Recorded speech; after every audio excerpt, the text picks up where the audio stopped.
ओम ज्ञानतिमिरान्धस्य ज्ञानञ्जनशलाकया चक्षुरुन्मीलितं येन तस्मै श्रीगुरुवे नमः। नमः विष्णुपादाय कृष्णप्रेष्ठाय भूतले श्रीमते भक्तिवेदान्त स्वामिन्यति नामिने। नमस्ते सारस्वती देवे गौरवाणी प्रचारिणे निर्विशेष शून्यवादी पाश्चात्य देश तारिणे नित्यानंद नमस्तुभ्यं प्रेमानंद प्रदायिने कलौ कल्मषनाशाय जानुवापते नमः। नमो महावदन्याय कृष्ण प्रेम प्रदायते कृष्णाय कृष्ण चैतन्य नामने गौरतुसे नमः। जय श्री कृष्ण चैतन्य प्रभु नित्यानंद श्री अद्वैत गदाधर श्रीवासादि गौर भक्त वृंद। हरे कृष्णा कृष्णा कृष्णा हरे हरे हरे राम राम राम हरे हरे। हरे कृष्णा। सो आप सभी भक्तों का हार्दिक स्वागत है आज के भगवद गीता की क्लास में। तो हम लोग चर्चा कर रहे हैं श्रीमद् भगवद गीता यथारूप चैप्टर 6 वर्ष नंबर 46। तो ये गीता का जो छठा अध्याय है इसका फाइनल भगवान कंक्लूजन दे रहे हैं। योगी का अर्थ क्या होता है या इस अध्याय आ, आ, का अष्टांग योग का उद्देश्य क्या है फाइनल। तो पिछले श्लोक में भगवान बताया कि कैसे योगी जो आध्यात्मिक मार्ग चालू कर देता है तो वो उसका कभी विनाश नहीं होता, उसका योग साधन जो भी किया है नेक्स्ट लाइफ में अगेन वापस से वो जहाँ पे अनफिनिश जो टास्क है, जहाँ पे रुका रहता है उसको वापस से कंटिन्यू करता है। और इस प्रकार से अनेकों अनेकों जन्मों तक प्रयत्न करते करते फाइनली जब सम शुद्ध किल्बिषा, उसके सारे पाप जब नष्ट हो जाते हैं, शुद्ध हो जाता है, तब वो हरे कृष्णा जब करना चालू करता है। ततो जाति पराम गति, परागति को प्राप्त करता है। अनेक जन्म जन्म संसिद्ध ततो याति पराम गति, हाईएस्ट डेस्टिनेशन को प्राप्त करता है। इसलिए भगवान अर्जुन को बोल रहे हैं कि तपस तपस्विभ्यो अधिको योगी ज्ञानीभ्यो अपि मतो अधिका कर्मिभ्यश्चाधिको योगी तस्माद् योगी भवार्जुन। तो किस योगी की बात कर रहे हैं भगवान जो अर्जुन को बनना चाहिए, इस श्लोक में भगवान वर्णन कर रहे हैं। भगवान बोल रहे हैं a yogi is greater than the ascetic, greater than the empiricist, and greater than the fruity worker. Therefore, O Arjuna, in all circumstances, be a yogi. हाँ, एक योगी जो होता है वो तपस्वी से ज्यादा श्रेष्ठ होता है, ज्ञानी से भी श्रेष्ठ होता है और कर्मी से भी श्रेष्ठ होता है। इसलिए अर्जुन योगी बन जाओ। तस्माद योगी, therefore Arjun you become a yogi. योगी मतलब जो भगवान से कनेक्ट हो जाए, भगवान से अपना संबंध स्थापित कर ले और उसका जो परफेक्शनल स्टेट है समसिद्धि, उसमें भगवान की दिव्य सेवा में लग जाता है। तो ऐसा योगी तपस्वी से भी श्रेष्ठ, ज्ञानी से भी श्रेष्ठ और कर्मी से भी श्रेष्ठ, या दूसरे शब्दों में बोलें तो ऐसा योगी ये तीनों के फल को प्राप्त करता है। तीनों का ऑलरेडी उसमें समावेश होता है, इसलिए तीनों से अधिक है। इन ऑल सर्कमस्टेंस देयरफॉर तस्मात् योगी भव अर्जुन। इसलिए अर्जुन हर परिस्थिति में तुम योगी बनने का प्रयास करो, है ना? कर्मी बनने का प्रयास मत करो, ज्ञानी बनने का प्रयास मत करो, तपस्वी बनने का प्रयास मत करो। युद्ध करना है, योगी बन के युद्ध करो। जॉब करना है तो एम्बिशंस रख के जॉब नहीं करना है, हाँ? क्या, योगी बन के जॉब करो। हाँ, एक्सप्लेन तो कर रहा हूँ, सुनते जाइए बस। तस्मात योगी भव अर्जुन, ताकि आपका जो सिद्ध है, पिछले श्लोक में भगवान बताया कि सम शुद्ध किल विषा, योगी सम शुद्ध किल विषा, जो योगी होता है वो समस्त पापों से मुक्त हो जाता है। ये भौतिक इच्छाएं, इसका मतलब जो तपस्वी है, ज्ञानी है और कर्मी, कर्मी मतलब भौतिक कार्यों को भौतिक लाभ प्राप्त करने के लिए करता है। तो सबके हृदय में कुछ ना कुछ भौतिक इच्छाएं होती है जो उसको रोकती है। समसिद्धि को प्राप्त करने के लिए। पिछले श्लोक में जो वर्णन किए, समसिद्धि मतलब पूर्ण सिद्धि। पूर्ण सिद्धि को व्यक्ति तभी प्राप्त कर सकता है जब वो योगी बन जाए। योगी मतलब हर प्रकार की भौतिक इच्छाओं से मुक्त होकर के कार्य करना चाहिए। हर परिस्थिति में योगी योगी बन के कार्य करना चाहिए। चाहे कोई गृहस्थ आश्रम में हो या जॉब करता हो, अर्जुन जैसे यहाँ पे युद्ध कर रहे हैं। तो अर्जुन को सेकंड चैप्टर में आत्म तत्व ज्ञान देने के बाद भगवान कर्म योग बताए थे। थर्ड चैप्टर में उसको और विस्तार से एक्सप्लेनेशन की। तो उसमें कर्मकांड से चालू किए थे भगवान, और बताए थे कि अर्जुन, आप युद्ध करना आपका क्षत्रिय धर्म है। तो क्षत्रिय धर्म आप निभाओगे तो आपको स्वर्ग प्राप्त होगा। तो इसको बोलते हैं एम्बिशन, एम्बिशियस बनो, कि आपका ये क्षत्रिय धर्म है। इसको करके आप स्वर्ग को प्राप्त करोगे और आपको भौतिक सुख मिलेगा।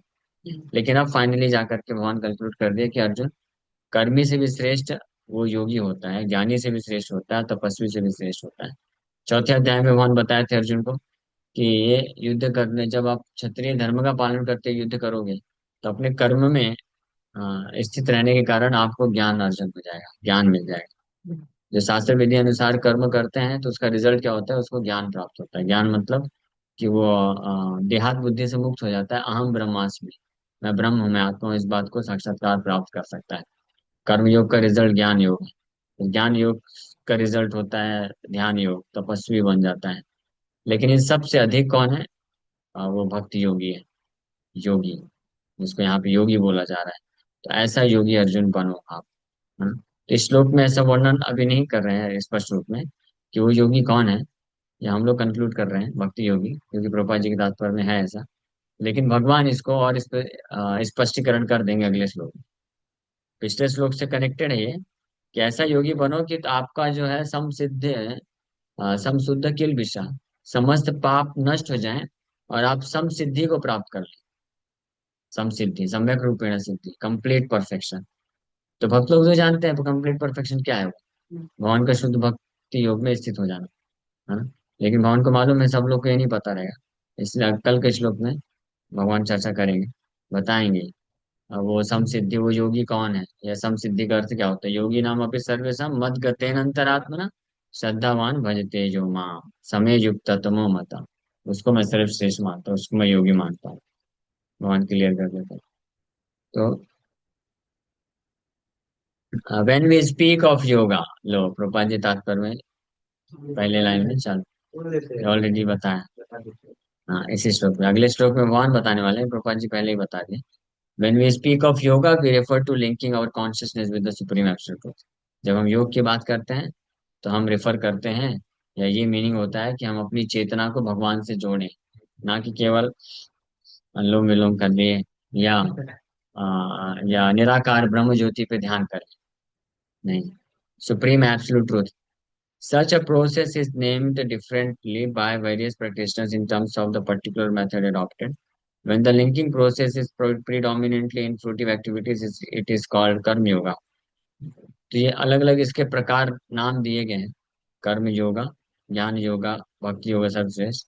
जब कर्म के द्वारा कोई भगवान से अपने आप को लिंक करता है, उसको कर्म योग बोला जाता है। जब ज्ञान के आधार पर अपने आप को जोड़ता है तो ज्ञान योगा बोला जाता है।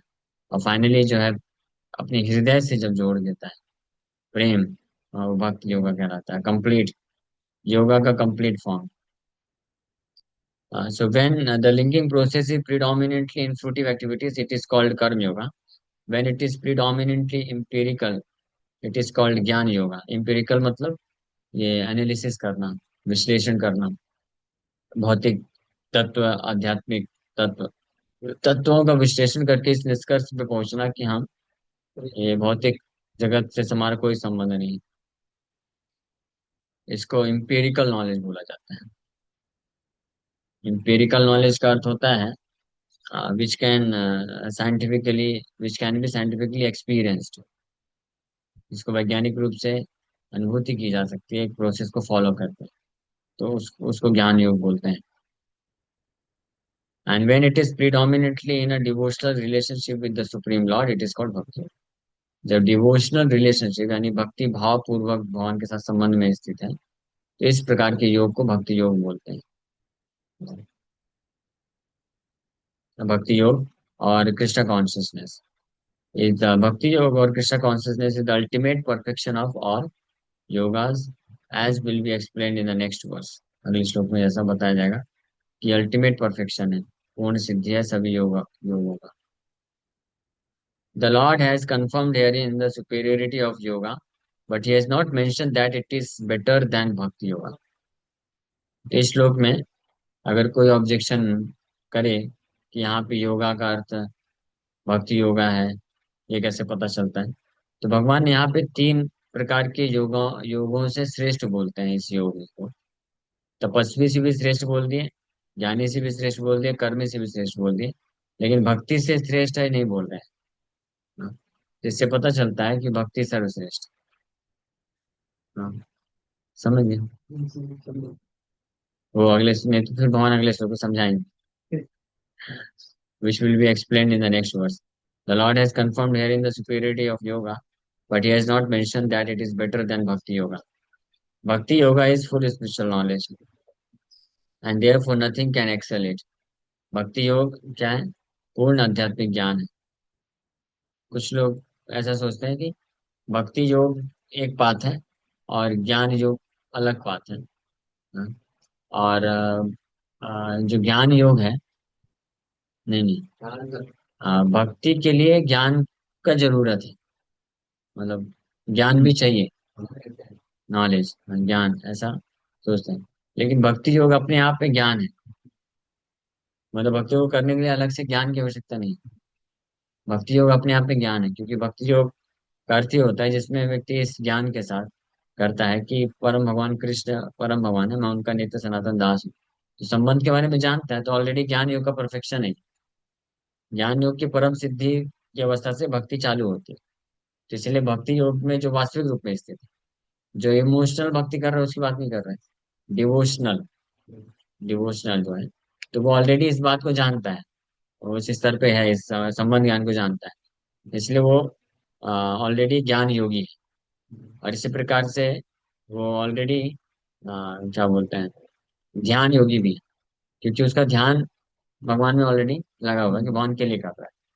तो जो भक्ति योगी होता है, जो वास्तविक भक्ति योगी है, वो परफेक्ट ज्ञान योगी भी है, परफेक्ट ध्यान योगी भी है, और परफेक्ट कर्म योगी भी है, क्योंकि वो कर्म ही भगवान के लिए करता है।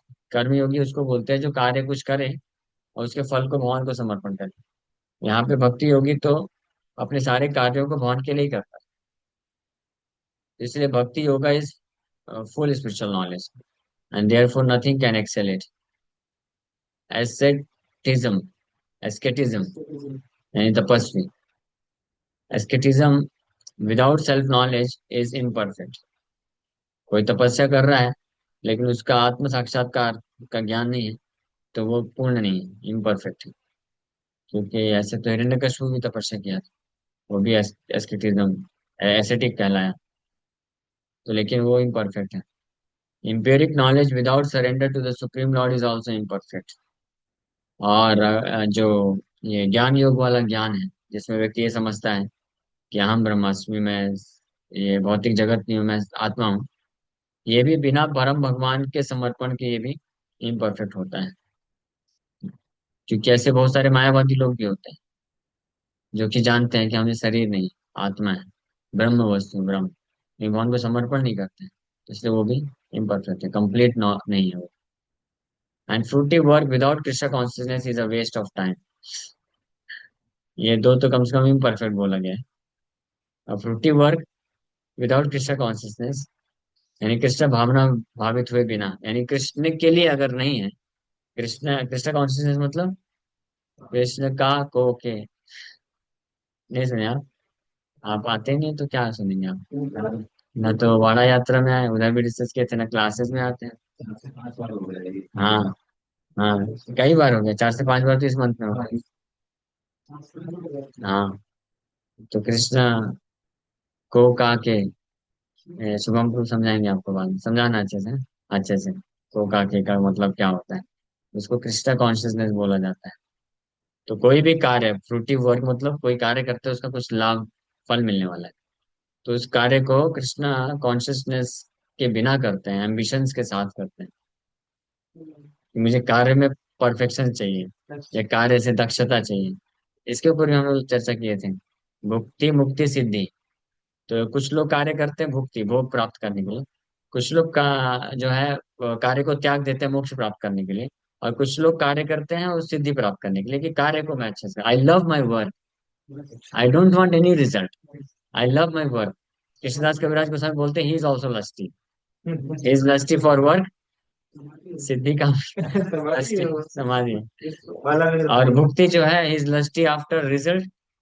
और जो मुक्ति कामी है वो क्या है, after getting frustrated because of having lust for the result and work, he wants to get rid of all everything. Moksha is lusty after moksha. So तीनों ही क्या है, लस्टी, इसीलिए लस्ट बोला गया है। हाँ, ये बहुत सटल चीजें हैं, लेकिन श्रवण करेंगे अच्छे से, ध्यान से शास्त्र को पढ़ेंगे सुनेंगे तो समझ पाएंगे, नहीं तो समझ में नहीं आएगा। नहीं तो यही सब दुनिया में चलता रहता है कि हमको रिजल्ट से मतलब नहीं है। I love my work, I love to do work, अपना कार्य करने के लिए। तो I love to do work नहीं बोलना चाहिए, I lust to do work. हाँ। हाँ, डिस्परेट मतलब बहुत एम्बिशियस। हाँ। हाँ, तो होता ही है, वो लस्ट है इसलिए। इसलिए ओनली लव, लव क्या है, केवल कृष्ण के लिए, कृष्ण के लिए, कृष्ण को, कृष्ण का, इसको बोलते हैं कृष्ण का को के। समझ गया अभी? तो ये फिलोसफी क्लियर होता है तो आपको ये कंफ्यूजन नहीं होता कि I love my work, there is no love. अंतर क्या है, कोई बोलता है आई लव दिस गर्ल, और कोई बोलता है आई लव दिस वर्क, कोई अंतर है? दोनों मटेरियल ऑब्जेक्ट ही है ना, कोई ऊपर नीचे नहीं। Wet stool dry stool, what is the difference? I love my society, I love my nation, I love my parents, I love my children, I love my relatives, I love my work, I love my hobbies. ऐसा lust के अलग अलग packaging है, मतलब substance एक ही है लेकिन packaging अलग अलग है। जिसको जो सूट करता है वो उठा लेता है। हाँ, दुखी देता है। हाँ, सुख के रूप में आता है नेक्टर, लेकिन अल्टीमेटली पॉइजन हो जाता है, भगवान गीता में बोलते हैं। इसी को बोलते हैं mode of passion. Mode of passion मतलब लस्ट।